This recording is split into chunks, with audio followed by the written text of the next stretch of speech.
Machine politically incorrect. I promised I'm actually away from the studio, and apologies for that. I promised someone, I can't find his name. I promised someone that I'm going to do a critique of Floyd, and what I'm going to include is the feedback from what Gogo Mashiki said about Floyd's intelligence. And I think the main purpose of this interview is just to cover that, and of course the little that Floyd had said. I can't find it, and I can't find the guy, and this is not going to be edited. I'm going to release it as it is. I think in the next episode I'll do that. So you wanted me to speak about the Floyd intelligence spoken about by Koko Mashike on SMWX, Season Pofu Walsh. So where I'm going to get, maybe let me start there, just before I go further. So Floyd has been confused with someone who is both arrogant, cocky, and out of character. But I took light today's interview, and I'll tell you why I took it light. When Floyd spoke today, he actually convinced me more. And the reason he convinced me more is, what Floyd is doing. He kept on saying, I know what I'm doing. I know what we are doing. It's not the first time we are doing this. And I kept thinking, maybe we hate Floyd to an extent that we don't want to see him succeed. And we end up saying Floyd is cocky. But today he convinced me. He convinced me in many ways, and I'll go through. I've just written the notes. He spoke about how 11 July they met at Uncle Tom's Hall as the EFF. Of course, as a collective, he does say as a collective. They met at Uncle Tom's Hall, and then they went to Marikana. They learned the same thing. In the following year, in 2014, they went and they came up with 1,100,000 votes. That's a sign of a confident man that knows what he's doing. He kept emphasizing the fact that he knows what he's doing, and I'm going to get to where he speaks about social media, but I just think we need to talk about this. And then again, on the lies of Floyd, what I always had a problem with is he says he was successful anywhere he was deployed. In all provinces he was deployed. I think he said it deliberately. I think he wants to open up an opportunity to talk about KwaZulu-Natal 2024. He was deployed to KwaZulu-Natal 2024 as early as possible to go there and marshal the Economic Freedom Fighters vehicle. But then I think what he wants to do now is he wants to change this narrative. He wants to now write his own script. The reason I'm thinking so is he deliberately dropped it so we can talk, so we can come and correct it. Did the EFF lie, or did we lie to ourselves thinking that was Floyd who was sent there and he failed because it was Floyd? Because the rationale, I've not seen anywhere officially where the EFF said we sent Floyd. Official, when I say official, I mean like official documents. I don't say they have not been where they've sent Floyd there. But Floyd deliberately does this because he wants us to talk about it. He says he used his own resources and he campaigned for resources to use this opportunity with EFF to campaign successfully. He says that's KwaZulu-Natal, but that is it. Let me go back to the cult. And again, I'm challenged by Floyd speaks openly and critically against Julius Malema and the EFF, calls them a cult, and I'll dwell into it. But he's afraid, I still insist, he's afraid to target Jacob Zuma. He speaks all negative things about MK as an organization, but cleans up Jacob Zuma. So this is the reason I personally don't trust Floyd, because he's doing it deliberately to come out looking good. So he lies. Again, let's talk about the lies. On the cult question, they told him, remember after he said the EFF is a cult, and he was then expected to account, social media scorpions. They are called scorpions, the CIA of social media. Then they started dropping files. And then Floyd comes and he defends. He says on 2 occasions he was asked why he deliberately, that's Floyd, he deliberately went against the cult question. And he says, it's because Tabane, Professor Tabane, is a long-time PR communicator. He does PR for EFF, by the way. And when he does that, when he does PR for them, he generates narratives.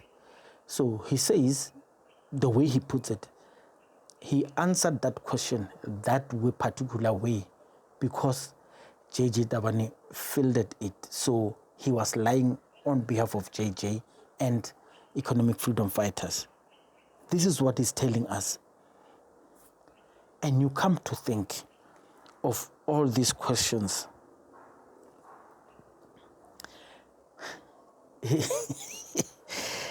And I'm being honest, just think about it. So it means he lies to protect organizations when he's there, then when he leaves. I'm not saying not other politicians are doing, but I'm telling you, if you were to trust Floyd, just think about that particularly.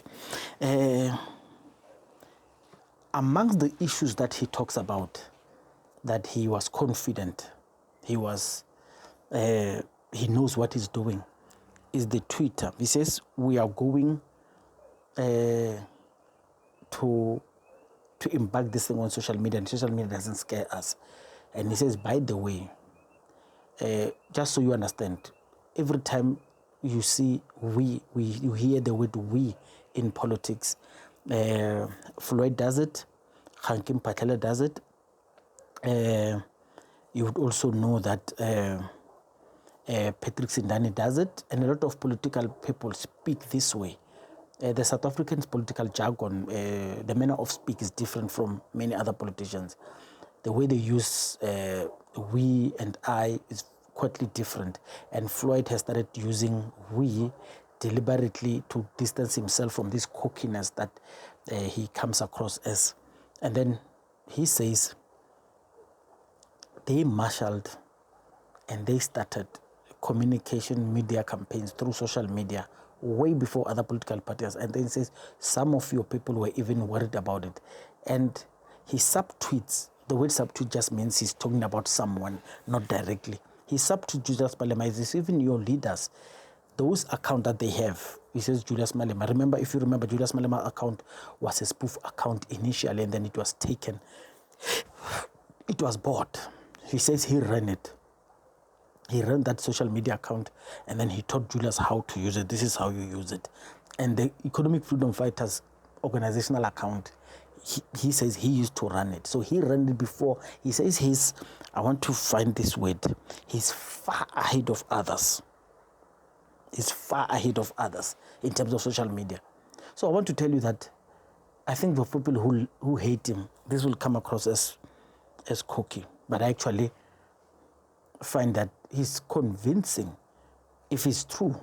The problem is, because he lies a lot, we don't know if it's true or not. I hope you understand where I'm going, because I know Floyd lies. And even Floyd, if he sits in front of me, I'll tell him. And by the way, he encourages us media people to contact him, to speak to him. I said in the previous podcast, I've been trying myself to get hold of Floyd and the Mayibuye process people. And I know he's got Bungobo.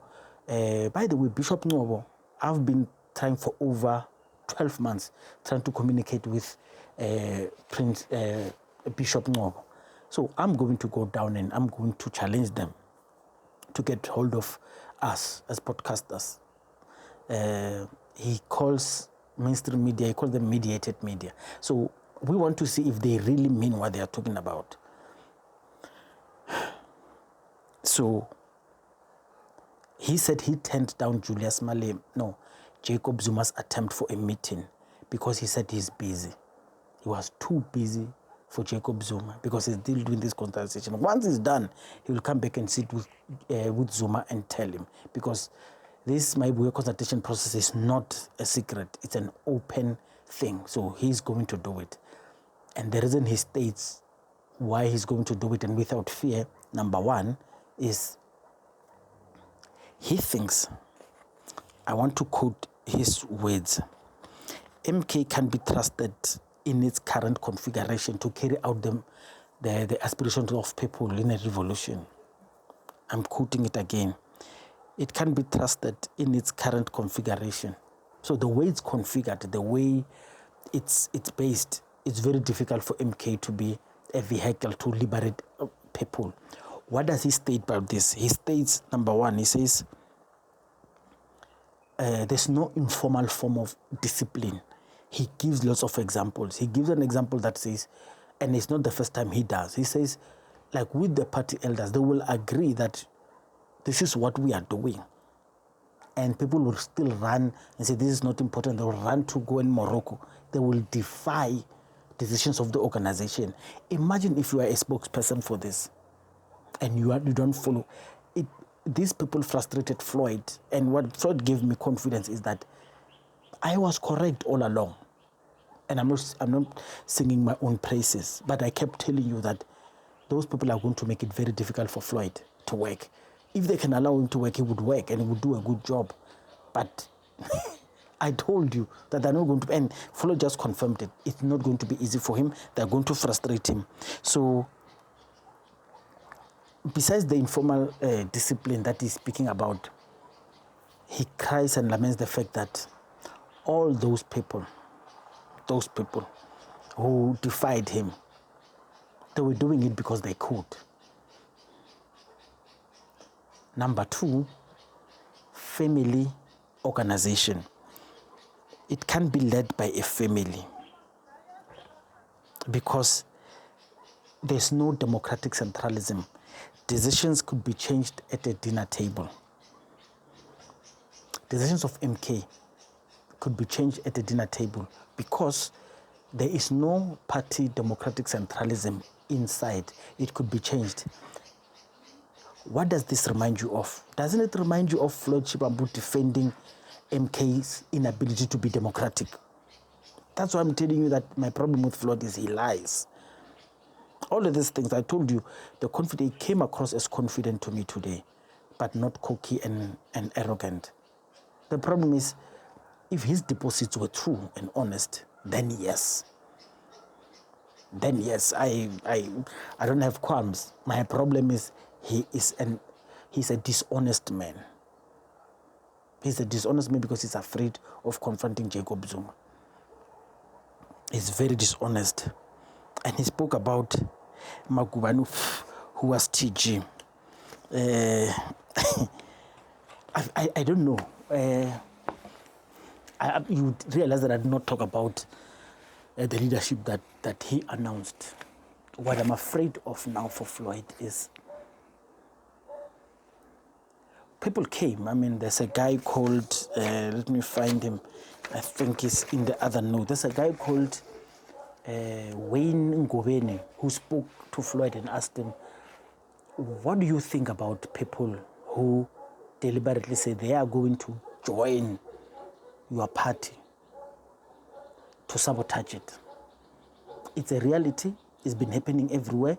And in fact, in South Africa, it's so popular that you've got people who use it for money-making schemes, who infiltrate political organizations just for this purpose, because people are easily bought. Remember, by the way, that was the narrative that was given, that was attached to poor old Jabulani Khumalo, because people kept on accusing me that he's doing all of this for ANC. He was sent by ANC, by Ramaphosa, by... You see, that's the unfortunate... I mean, a man who opens a party to come and lobby people so he can collapse it. It's far from reality, but these are the accusations. So, but please tell me what you feel about it. Another consultation. And as a media player, there are a lot of media houses that were there, and they spoke. And I want to emphasize something about that. People have been saying the media platform he is using, they are soon going to turn down.